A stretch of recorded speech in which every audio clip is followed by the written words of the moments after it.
Good morning and good afternoon. Welcome to another episode of Before Coffee. It is our Friday news dump, or at least we try to dump some news on you here before the weekend. Let's go ahead and get into our headlines. Today on Before Coffee, legalizes same-sex marriage and adoption.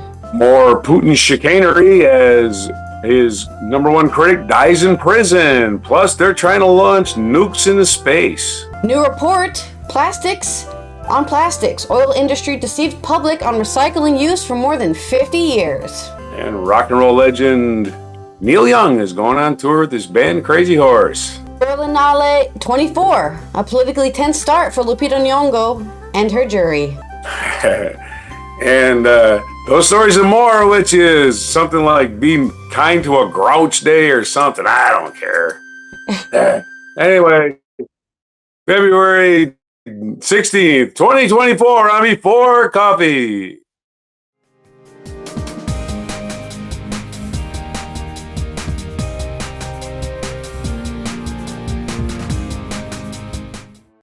All right, let's go ahead and start with the first news story here, where I am super low. Okay. Let's start with good news here coming out of Greece. This is from Channel News Dacia. Greece Parliament on Thursday, February 15th, overwhelmingly adopted a bill legalizing same-sex marriage and adoption in a landmark reform promoted by the conservative government despite opposition from the powerful Orthodox Church. Once the law is promulgated, Greece will become the 37th country in the world and the first Orthodox Christian one to legalize adoption by same-sex families. The bill, which was supported by New Democracy Party of Prime Minister Kyriakos Mitsotakis, one day I will say his name properly, and by that time he will no longer be in power, was approved by 176 votes out of the 245 MPs present following 2 days of debates. This is a milestone for human rights, reflecting today's Greece, a progressive and democratic country passionately committed to European values, Mitsotakis said on Twitter. When the result was announced, dozens of people waving rainbow flags celebrated in front of the Parliament building in central Athens. Although dozens of ruling New Democracy Party legislators were expected to oppose the bill, support from the opposition parties meant it was only certain to pass. Mitsotakis, who personally spearheaded the bill, had urged lawmakers to boldly abolish sheer inequality in Greece democracy and had rendered same-sex families invisible. The reform would significantly improve the lives of quite a few of our fellow citizens without taking away the lives from so many, he added. The vote had been hailed as historic by LGBTQ associations who said same-sex families face a labyrinth of administrative challenges amounting to discrimination under present family law.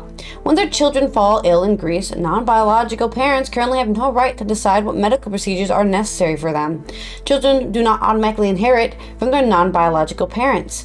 If a child has two fathers, they can only be registered with the civil registry and covered by social service by entering the name of the biological mother.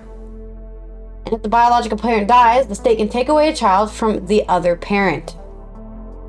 Dozens of Mitsotakis conservatives' New Democracy Party's 158 lawmakers were expected to oppose the bill or abstain. However, support from the main opposition leftist Syriza party, its leader Stefanos Kassilakis is gay, the Socialist PASOK party, and other smaller parties meant defeat was almost impossible. A simple majority in the 300-member parliament vote was needed for the bill to pass. The Church of Greece, which has close ties to many governmental MPs, has said it was totally opposed to the reform, arguing it condemns children to grow up in an environment of confusion. You're the one who's making it confusing, man. Archbishop Lyranimos, the head of the church, slammed the proposed law as part of a bid to impose a new reality that seeks only to corrupt the homeland's social cohesion. Doesn't this guy know Greece was super gay in the past? Like, ancient Greece was gay all over the place. Hello? What are you talking about? Some 4,000 people demonstrated in Athens against the measure on Sunday, many of them brandishing religious icons and crucifixes. It is said Greece is 30 years behind the rest of the world. In such cases, thank God it is. The parliament spokesperson for the hard-right party, Nikki, said on Wednesday during the two-day debate. Kasilakis, who married his partner in a U.S. ceremony in October, had been subjected to homophobic insults, most recently from a central Greece mayor and an island group governor. Really weird to be a leader of any group of people and call another leader of a group of people a slur. That's just weird to me. It's like, ugh, you're supposed to be a leader, not a freaking bigot.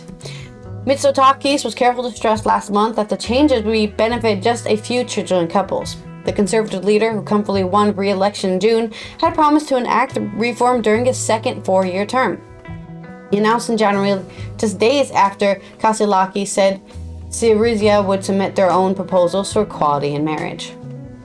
Greek LGBTQ families, who had maintained a low profile since the reform was unveiled last month, called for a celebratory gathering in Athens on Thursday. This is a day of joy, Rainbow Families Greece, an NGO helping LGBTQ families, said on Facebook. Same-sex couples will not be able to use assisted reproduction or surrogate mother procedures reserved for single women or heterosexual couples who have trouble conceiving. Greece has been condemned for anti-gay discrimination by the European Court of Human Rights in 2013 after gay couples were excluded from a 2008 civil union. Opinion polls indicate that most Greeks support same-sex marriage but oppose surrogacy. Yeah, I don't understand this either. I don't get it, but I think it's the idea that you're capitalizing pregnancy, like you're making it into something you can sell, right? Selling my body, giving birth to your children today, and people don't like that idea, as if we're not already living in a post-capitalist society where everything can be paid for, and then this is the one thing people are like, never this, never pay people to give birth. Under the Greek constitution, single parents, regardless of gender, have been allowed to adopt since 1946, but until now, the second partner in a same-sex union was left out of the process. Under the previous Syriza government, Greece in 2015 legalized civil unions for same-sex couples, one of the last countries in the European Union to do so. The law had resolved property and inheritance issues, but made no provisions for the adoption of children. So, great stride here in Greece. Maybe one day we'll just let people do whatever they want with their bodies and not tell governments that you're not allowed to be a surrogate mother for your best gay friend. Nope, sorry, you're not allowed to do that. Only allowed to be a surrogate for some couple you don't know who needs children and they can't give birth. Oh, your gay friend wants children? Tough luck, not legal.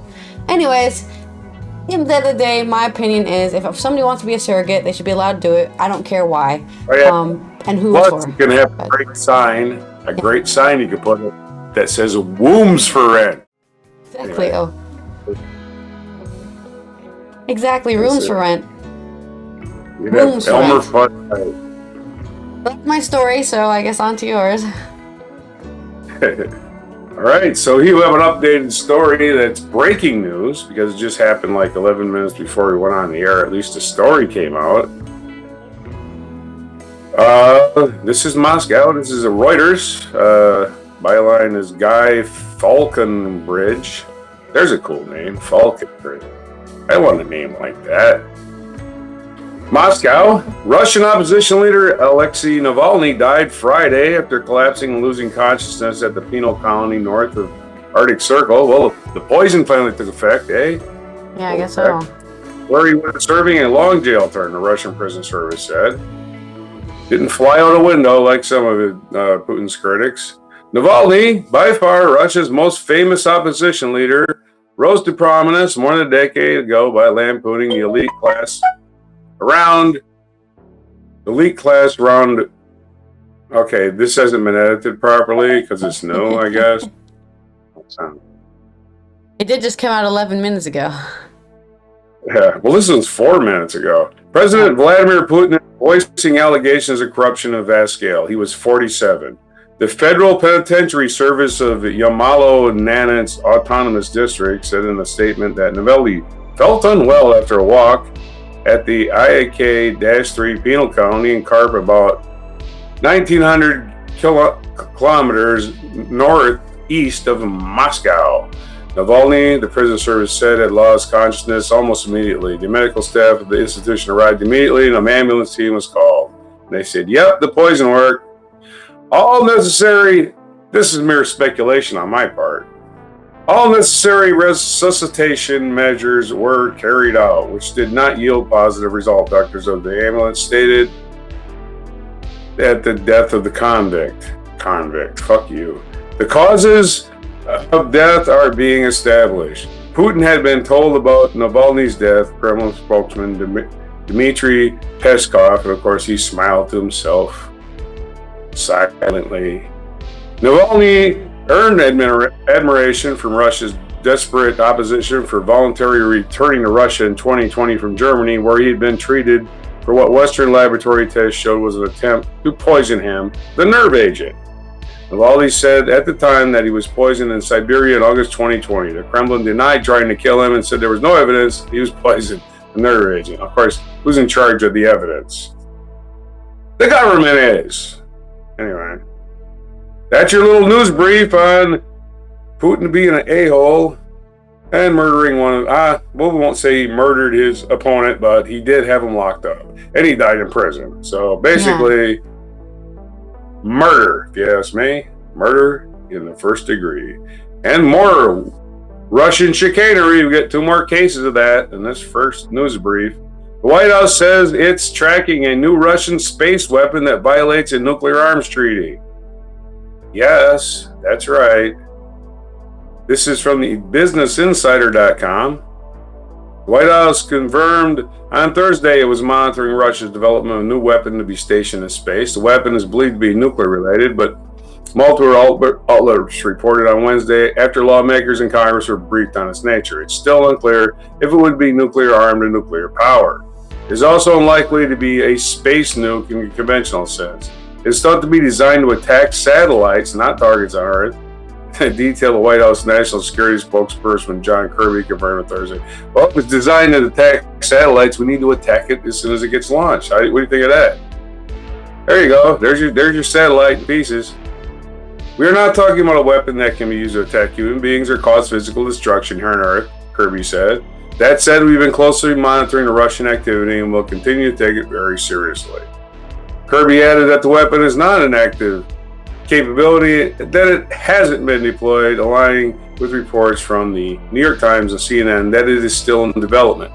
Both outlets cited U.S. officials who were not named. And though Russia's pursuit of particular capability is troubling, there is no immediate threat to anyone's safety.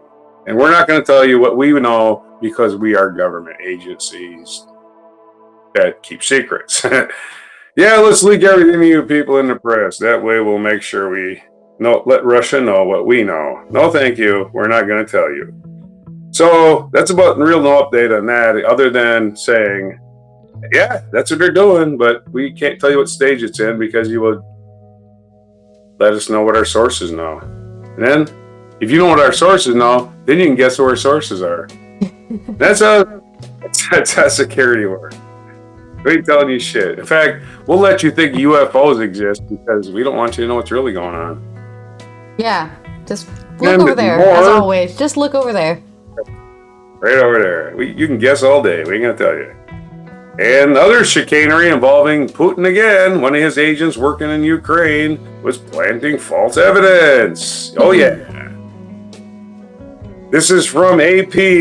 Lindsay Whitehurst and Lisa Mascaro. An FBI informant has been charged with fabricating a multi-million-dollar bribery scheme involving President Joe Biden's son, Hunter, in a Ukrainian energy company claiming that it's central. Of course, famously, Joe Biden's son, Hunter Biden, has never worked in the government. Never worked in the government. This is very important.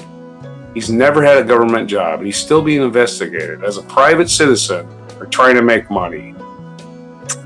Gotta hand it to them. They come up with new things every day to charge people with. You're greedy! Ooh, greed is bad now. Anyway, nepotism is bad now. Oh, okay. United States runs on nepotism. Alexander Smirnov also reported to the FBI in June 2020 that executives associated with the Ukrainian energy company Burisma paid Hunter and Joe Biden $5 million each in 2015 and 2016. Prosecutors said in the indictment, Smirnov told his handler that an executive claimed to have hired Hunter Biden to protect us through his dad and all kinds of problems, according to court documents. Prosecutors say Smirnoff, in fact, had only routine business dealings with the company in 2017 and made the bribery allegations after he expressed bias against Joe Biden while he was a presidential candidate. Smirnoff, who's named after vodka, appeared in court Thursday briefly. He'd be charged with making a false statement and creating a false fictitious rape. If your name is Smirnoff, that wasn't a slur. That's a very famous vodka in the United States. And a very famous comedian named Yakov Smirnoff. He used to make ridiculous about that. Here's a Yakov Smirnoff joke. I'm doing my Russian accent. This is my Yakov Smirnoff. This is his voice. He say, in Russia, you not go to party come to you. Yeah. Anyway, Smirnoff. The judge ordered the courtroom cleared after federal public defender Margaret Whitman Lambros requested a closed hearing for arguments about stealing the court documents. She declined to comment on the case. The informant's claim had been central to a Republican effort in Congress to smear Joe Biden. Attorney for Hunter Biden, who was expected to give a deposition later this month, said the charges show the probe is based on dishonest, incredible allegations and witness. Top Democrat in the House Oversight Committee, Representative Jamie Raskin of Maryland, yay Maryland, called for an end to the Biden impeachment inquiry, which is horseshit from the very start. Raskin said the allegations from Republicans against Biden have always been a tissue of lies built on conspiracy theories. He called on Speaker Mike Johnson, Oversight Committee Chairman James Comer, the girlfriend beater, James Comer, don't forget that, and House Republicans to stop promoting the nonsense and end their doomed impeachment inquiry. So just more lies from the Russians trying to slur, trying to ruin our politics, trying to ruin our country, and the Republicans play right along because they want power. And there you go. Back to you. All right, that's a lot of stuff happening in Russia, and they're all related. All related to each other. It's all part of the web of lies. I don't know. Okay, no conspiracy theorists here. Let's go ahead and go into my very long story about a real conspiracy, which is plastic recycling. That doesn't exist. This is from Adam M. Lowenstein on Desmog. Report. Plastics can't actually be recycled, at least most of them. An explosive new report finds that plastics industry has misled the public for decades about the viability of recycling plastic, promoting reuse despite the fact that the mechanical recycling was not feasible, perpetuating the plastic waste crisis the world faces today. The plastic industry has sold plastic recycling to the American public to sell plastic, according to a report by the Center for Climate Integrity, CCI, a nonprofit organization that advocates for legal action to hold the fossil fuel industry accountable. In a statement, CCI claims a study called The Fraud of Plastic Recycling: How Big Oil in the Plastic Industry Deceived the Public for Decades and Caused Plastic Waste Crisis includes evidence that could provide the foundation for the legal efforts to hold fossil fuel and other petrochemical companies accountable for the lies and deception. Petrochemical companies and the plastic industry have known of the technical and economic limitations that make plastics unrecyclable for more than half a century and have failed to overcome them, the report states. Despite this knowledge, the plastic industry has continued to increase plastic production while carrying out well-coordinated campaigns to deceive consumers and policymakers and regulators about plastic recycling. This evidence shows that many of the same fossil fuel companies that knew and lied for decades about how their products cause climate change have also known and lied to the public about plastic recycling. Richard Wiles, CCI president, said in a press release, "The oil industry lies are at the heart of the two most catastrophic pollution crises in human history." Plastic manufacturers and industry groups include some of the largest oil and gas companies in the world, have spent more than 50 years funding and pushing plastic recycling in order to stave off regulatory action, all while knowing that only a small fraction of plastic weight could ever be recycled. Beginning as early as the 1950s, petrochemical manufacturers began investing heavily in single-use plastics because disposability helped perpetuate demand Disposability helped perpetuate demand for plastic production. Well, since I can just recycle this, I'll just keep using it. Is the idea. Over the following decades, according to CCI, the industry began responding to public concern about plastic waste with a series of head fakes designed to lessen public pressure while preserving profits. As usual, that's what corporations like to do. Hey, let's make sure we keep getting more and more profits. I want a higher percentage of profits every single year. Let it never stop. One of the industry's early solutions to plastic waste was simply to collect in landfills. Plastics don't biodegrade, promised the head of Society of Plastic Industry, SPI, industry group in the 1970s. As a result, waste could just sit there. Problem solved. If landfills didn't placate the public, there was always incineration.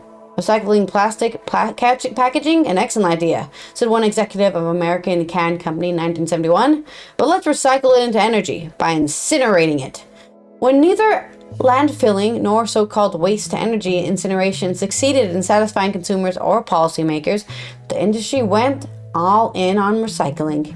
In the early 1980s, SPI created the Plastic Recycling Foundation, PRF, an industry group whose members included Exxon Chemical, to push the narrative that petrochemical manufacturers were solving the challenges of plastic waste themselves.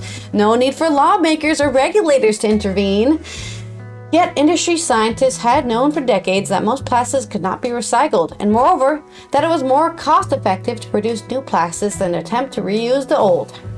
Recycling cannot be considered a permanent solid waste solution, as it merely prolongs the time until an item is disposed of.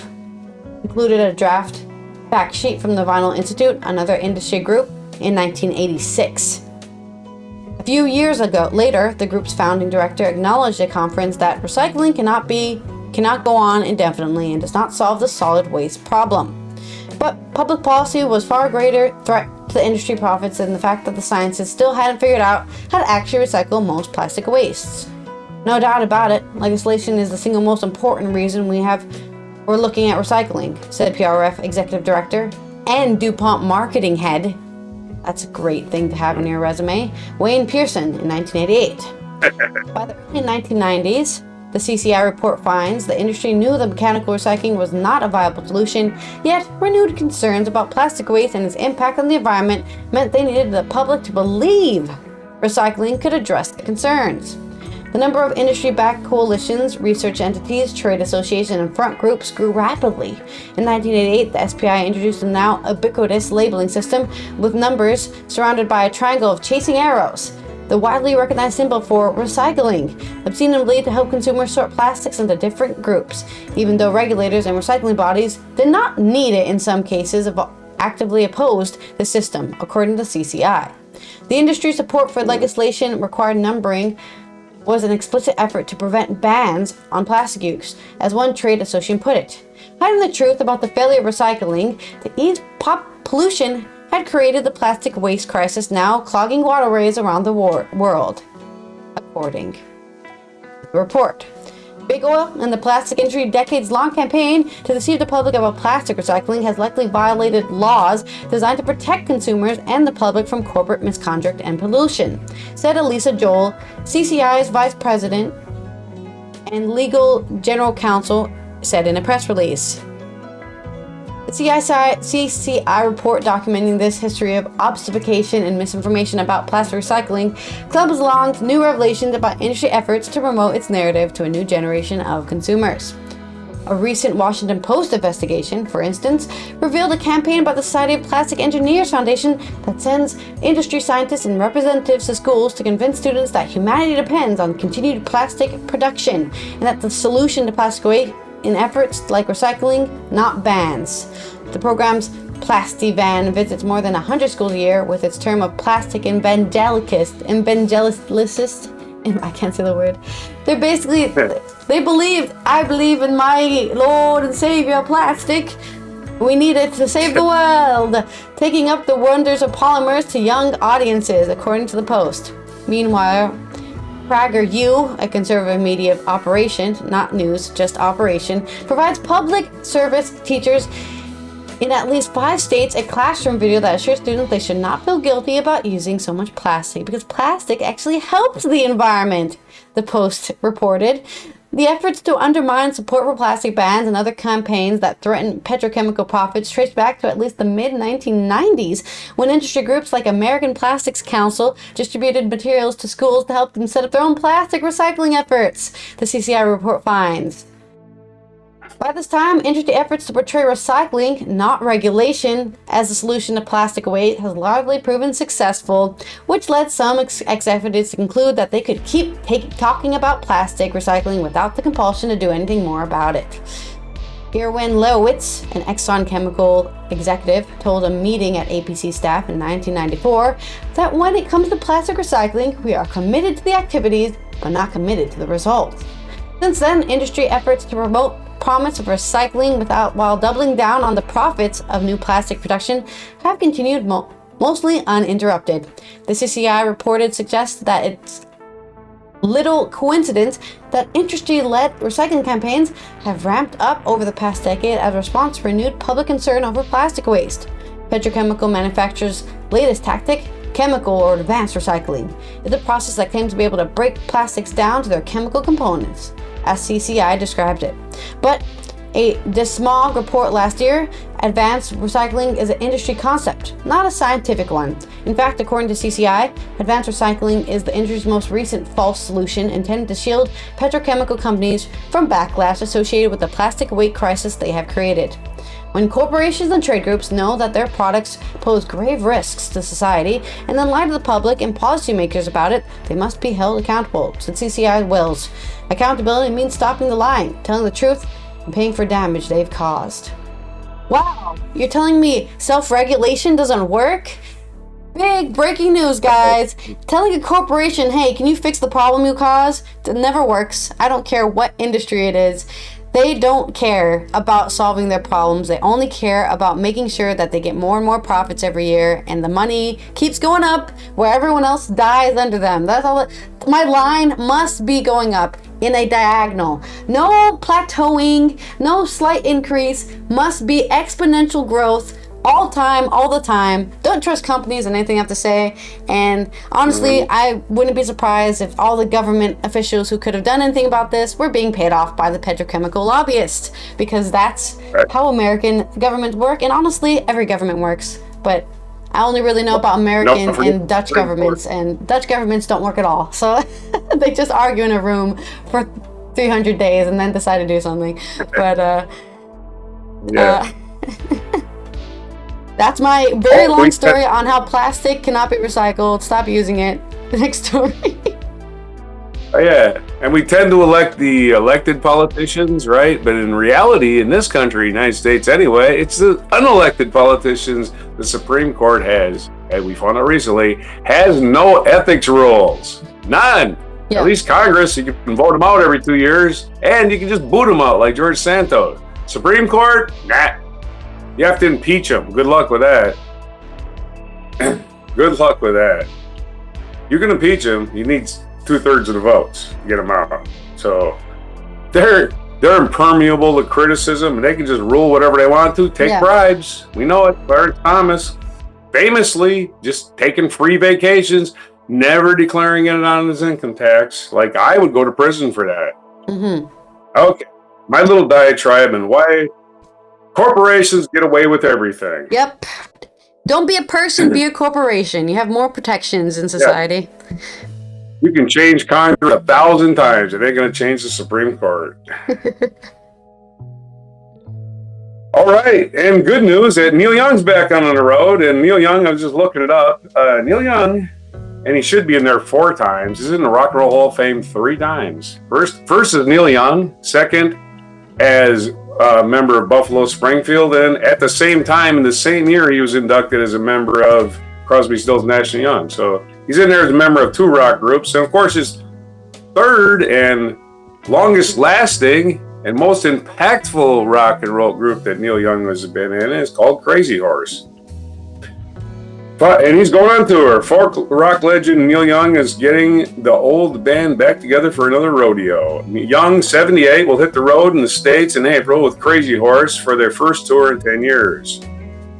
Tickets for the Love Event Tour are set to fly when they go on general sale this Friday, if the pre-sale is anything to go by. Uh-oh. Fans complained yesterday after being able to get their hands on the early releases. One fume garbage website. Thanks for giving us half-hour heads up for ticket sales. The other said garbage website. Well, that's clever. At least he used the same term. And thanks for giving us all a half-hour heads up for ticket sales. I like, really? We owe you ticket sales, do we? You owe us ticket sales, internet. Anyway, angry idiots aside, the chaos promoted Young himself to write on Instagram, "Hi, this is Neil. Sorry for having trouble getting on the site and getting tickets. We're all working on it. Thanks. Love. Be well." Not only is the group taking to the stage, but they're releasing a 9-song album of tracks from their 50-year career too. Titled "Fucking Up," where the C and the K are hashtags. Titled "Effin' Up" after the track of the same name, it will be released on vinyl and Record Store Day, April 20th. You know, it's April 20th is Record Store Day. Before getting a wider release on April 26th, Young said of the album, "It is in the spirit it's offered. Made this for the horse lovers. I can't stop it. The horse is running. What a ride we have. I don't want to mess with the vibe. I am so happy to have this to share." The band first joined forces with Young in the late 1960s and consisted of Danny Whitten, Billy Talbot, and Ralph Molina. Their first LP, Everybody Knows This Is Nowhere, failed to reach the top end of the charts but hung around for almost 2 years and featured fan favorites Cinnamon Girl, Down by the River, and Cowgirl in the Sand.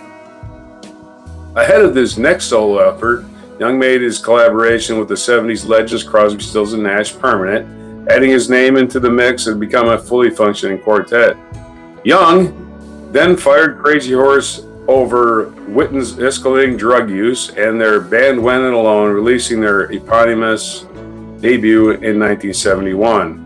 It was a commercial failure, and just a year later, Whitten died from an overdose. They reconvened with Young in 1973, this time with current member Nils Lofgren in the fold. Nils Lofgren is in the Rock and Roll Hall of Fame as part of Bruce Springsteen's E Street Band. So he was with Neil Young's band first, though. And we're by far better shape emotionally and musically for the 1975 LP Zuma. Last year, Lofgren said of Whitten's passing in an interview with Mojo, "We realized Danny was too sick to be in our band. When he left, it was heartbreaking. Of course, it's well documented, the saga of Neil trying to help Danny out. Of course, Neil wrote the song The Needle and the Damage Done about Whitten. That was a big turning point. When everyone started dying, your heroes and your friends, Jimi Hendrix had died, and when Danny died, it was like, oh my God. By the time we get on to Tonight's the Night, Neil's 6th solo album, it's a different world. They call it a solo album even though he's with Crazy Horse. Isn't that weird? The band has always been, that's probably why they won't get in the Hall of Fame, because he always overshadows them. The band has always been there when Young needed them, whether it was part of his solo output as one cohesive act. They have 15 solo albums to their name, and surprisingly, have had their most productive period in their 90s, noughties, N-O-U-G-H-T, releasing half of their overall output since the millennium. All right. Their last world record was produced by Rick Rubin and put out in 2022, a love letter of sorts to the planet. The lead single shares its name with their upcoming tour, Love Earth. So there's your update. Neil Young and Crazy Horse going on tour in April. Long live Neil Young. Hell yeah. I guess go catch him if you can. Or maybe not. Yeah. It's rock and roll. It's not just go, everybody sit down and eat your cheese. Get up and jam. Get up there and go do stuff. Make your neck hurt. All right, well, in more culture news, we've got the Berlinale, which is on day one. I guess they have a huge rise up where they just get ready, this whole press kind of thing where they're just like, yeah, hype it up, let's go. And it's the first day of that hype train, and there's already some politically tense stuff going on. This is from Euronews Culture. Day 1 of the Berlinale, and things are already getting heated, with one of the most politically charged jury press conferences in recent memory. Here's what happened. The Berlin Film Festival prides itself on being a political festival, and that reputation was inescapable during this year's jury press conference, to the point of a palpable tension was in the air by the end of the jury's time with the accredited press. Granted, this year has given us the motherload of terms of hot topic issues, whether it's the AFD invitation rescinded, the ongoing humanitarian crisis in the Middle East, or the war in Gaza and the looming protests during the festival linked with the Israel-Hamas war. I wouldn't really call it a war. I don't know why I'm agreeing with that. This year's Berlinale is already very political indeed. During the press conference this morning, jury president Lupita Nyong'o, joined by American filmmaker Brady Corbet, Chinese director An Hui, and German director Christian Petzold, Spanish director Albert Serra, Italian actor-director Jasmine Trinka, and Ukrainian writer Oksana Zapuzoko all had questions directed at them on a series of issues that strayed very far for the traditional on a scale of 1 to 10, how great are you? Fair. It started off gently enough when Nyong'o was being asked what it meant to be selected as president of this year's 74th edition. I feel greatly honored, said the Academy Award winner. It's a chance for me to learn more about the world of cinema and a chance to celebrate it. With reference to the festival being a political one, Nyong'o gracefully answered that she was aware of the reputation, but was not yet in position to talk about it. I've heard about a lot in the last 48 hours. I'm curious to learn what that means and to see how artists are responding to the world we are living in right now. When asked about her varied jury members and how they would be finding common ground, especially with reference made to 2018 interview with which Albert Serra said he admired Putin for his assertive nature, Nyong'o also had some appropriately diplomatic words. It's the beauty of bringing together people from different backgrounds. She did add, we have a lot of world experience and opinion. It's going to be interesting. We've already having robust discussions.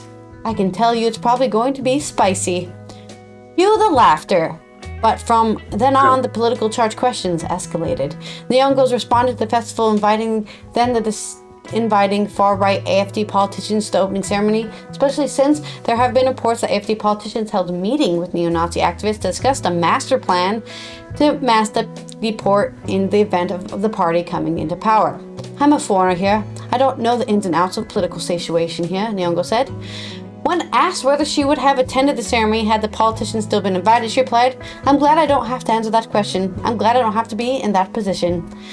Christian Petzold, who won the Silver Bear jury prize last year for his film A Fire, added, I think it's not a problem to have 5 persons at the AFD in the audience. We are no cowards. If you can't stand 5 persons at the AFD as part of the audience, we will lose our fight. Seeing that the questions kept coming, he later added, I think all of these questions make them stronger than they are. There are hundreds of thousands of people demonstrating against them, and they are much more important than this kind of discussion.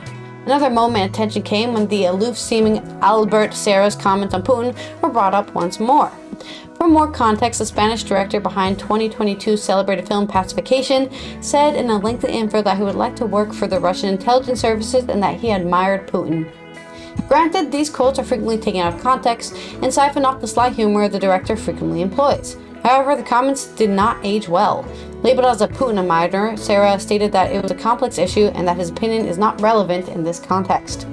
Fellow jury member Brady Colbert came to Serra's defense, saying that while he was not familiar with the context of the interview, he cannot imagine that what Serra was saying was not without nuance, and that the soundbite may misrepresent Serra's views. A brilliant moment came when Oksana Zapuzoko, one of Ukraine's most celebrated authors, added, I was sitting next to Albert last night and he told me he bought my book. I hope he'll educate himself a little bit. While political issues cannot be ignored, and the jury members presumably knew these topics would rear their heads at some point, the jury press conference was in keeping with the tension already surrounding this year's 74th edition. Let's hope that once the screenings get started in earnest, the conversation can be appropriately diluted with talk of cinema and the things that bring people together. Any more political questions? Cheekily queried the ever-wonderful Petzold at the end of the press conference. I think they had their fill for today. So, The film festival lasts until the 25th of February, so it'll be going on all month, or I guess all week. And I guess we'll report on who the winners are of this festival, because they do give out awards for something of films you should watch, I guess. And so we'll keep an eye on that. I'll try to remember to report on it, unlike the European Film Festival, which I did not report on after I talked about it that one time. So that is my culture news segment, This Day in History. Okay, this day in history, we'll going back to February 16th in the year blah blah blah. We'll dial in the big thumb wheel here of pulling down. The year 1620. Frederick William, the great elector of Brandenburg in 1640-1680, who restored Hohenzollern dominions after the devastation of the 30-Year War, was born. So, happy birthday to Frederick William. 1893, Catherine Cornell, one of the most celebrated American stage actresses from the 20s and 30s, was born, 20s to the 50s, was born in Germany.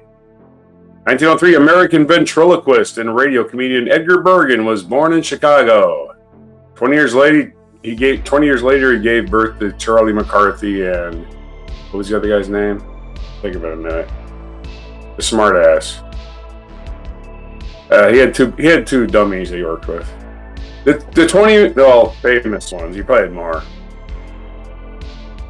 Famously, Candace Bergen's father. How about that for you? 1918, the 20-member Taryba Council of Lithuanian delegates proclaimed their country an independent state. Lithuania, independent state in 1918. Up until the Soviet Union, anyway. 1923, the brutal chamber of King Tutankhamun. The burial chamber, not the brutal one. It was probably brutally hot. The burial chamber of King Tutankhamun was unsealed by British archaeologist Howard Carter. His discovery of the tomb the previous year was one of the most celebrated contributions to Egyptology. It was 101 years ago. 1937, DuPont chemist Wallace Hume Carruthers patented nylon. Speaking of plastic, nylon was patented on this day in 1937. 1938, Australian Chancellor Kurt von Schorschnig admitted the Austrian Nazi to his cabinet, believed to be the first step in the German overthrow of his government. Way to go, you compliant moron. 1945, American paratroopers landed on Corregidor Island in the Philippines during World War II, and within 2 weeks, they recaptured it from the Japanese. 1949, the first Knesset, Hebrew Assembly, and unicameral Parliament of Israel and supreme authority of the state opened in Jerusalem. In 1957, the British TV broadcasters BBC and ITV ended a post-war policy in which there was no programming between 6 and 7 at night, known as the toddler's truce. The parents' break was designed to help parents put children to bed. I imagine what happened at 6 o'clock every night. The TV tube would go blank and everybody'd sit there and stare at it for an hour. And you try to get your kids to go to bed and they still wouldn't go. So they just said, let's get rid of that. It doesn't work. American tennis player John McEnroe was born on this day in 1959 in West Germany. So his one or both of his parents must have been in the army. 2005, the NHL became the first North American professional sports league to cancel an entire season, 04-05, because was canceled after the collective bargaining agreement between the owners and the players' union ran out. Man, you would think that was an American, but mostly they're Canadians and Russians, the NHL. Canadians, Russians, Swedes, a lot of Europeans, even back in 2005 in the NHL. Canceled the whole season. Of course, the Swedes and Russians could just go back to their homeland and play for money back there. Yeah. American players are like, I gotta go work at a gas station. Or they could play Russia too. Anybody can play Russia or Sweden, right? For less money. Not that multi-millions they were striking for, though. So they could probably afford it. I think that's probably why they were okay with canceling the season. They probably got the heel for a year, some of them, right? 2005, the Kyoto Protocol, an international treaty aimed at reducing the emissions of gases that contribute to global warming, went into effect. 2016, oh, you notice how cooler the planet is now? That really worked, huh? Egyptian scholar and statesman Boutros Ghali in 2016, who is the UN Secretary General from 92 to 96, vigorously supported UN mediation of post-Cold War strife and oversaw lengthy and difficult peacekeeping operations in several war-torn countries, died at the age of 93. Boutros. We barely knew ya. 1834 is the birthday of Ernest Haeckel, German embryologist. 1904 is the birthday of American diplomat and historian George F. Keaton. Kim Jong-il was born in 1941, North Korean political leader. We covered John McEnroe, and the singer Weeknd was born in 1990. Featured biography was Kim Jong-il. We don't care about him. Featured event, and this day, 1959, power seized by Fidel Castro after defeating forces of dictator General Fulgencio Batista. Fidel Castro became the premier of Cuba on this day in 1959 and transformed the West Island country into the Western Hemisphere's first communist state. Other birthdays today in music, I've got Sonny Bono's birthday today. From Sonny and Cher, famously died on a ski hill. And also Ice-T's birthday today. That's right. Ice-T was born in 1959. Sonny Bono was born in 35, by the way. Ice-T's birthday. American rapper, actor Ice-T's real name is Tracy Morrow. He co-founded the heavy metal band Body Count in 1990. Since 2000, he has portrayed NYPD Detective Sergeant Odafen Tutuala on the NBC police drama Law & Order, Special Victims Unit. I actually saw Body Count. They opened for, they opened for somebody. I'll get back to you on that. I did see them, though. They'd opened for somebody in San Diego. One of them concerts. I want to say U2, but it wasn't. It might have been somebody else. Anyway, oh yes. What day is it today? I'm packing it in before I finish that. Packing it in. What day is it today? National Almond Day. Yeah.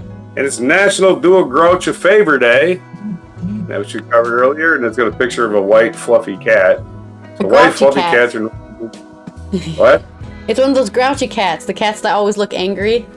Yeah. But definitely. And National Caregivers Day. So if you're a caregiver and you're a grouchy old man, boy, you got your hands full today. Especially if you want tartar sauce, because it's National Tartar Sauce today. So better have that ready.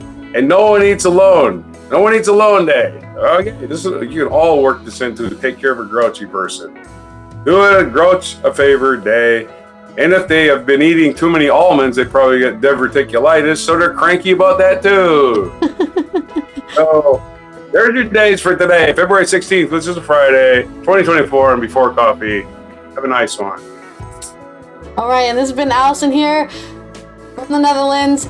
I'm going to go do stuff today and have things, so I'm going to go do yoga first, and then no more streaming for the rest of the day because I have social activities to do, so I'll be doing that. I hope you enjoy your Friday and your weekend. Stay safe out there. And here is your mic drop moment. On the streets of Athens, supporters of the bill celebrated as the landmark vote passed, finally giving same-sex couples the right to marry and right to adopt children, coming after decades of campaigning by LGBTQ groups. I'm very happy. As someone who grew up in the countryside, this is a dream I have waited for many years, just like all of us. Literally, I am at a loss for words. I'm no longer a second-class citizen. We had the same obligations, but now we also have more of the same rights.